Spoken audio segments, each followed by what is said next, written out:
Good morning. This is Amanda Smith for week 7. Sorry, it's kind of dark. It's a little bit better.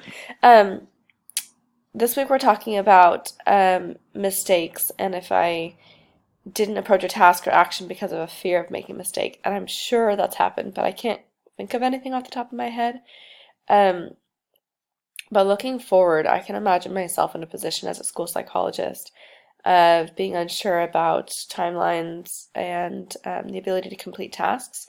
And obviously, we want to do the best job that we know how. And I think specifically if there's like a group that I want to run, or a social skills group, or group counseling, I can see myself being a little fearful of adding it to my plate because I don't want to just throw it in there and not have time for it or not be able to do it to the best of my ability while meeting the legal deadlines that are required of the job.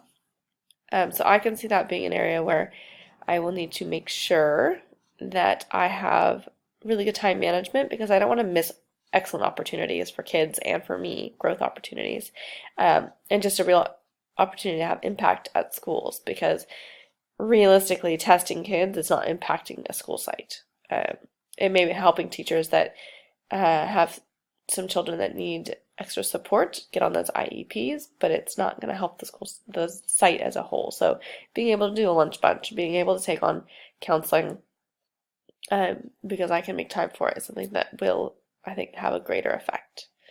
So have a good week.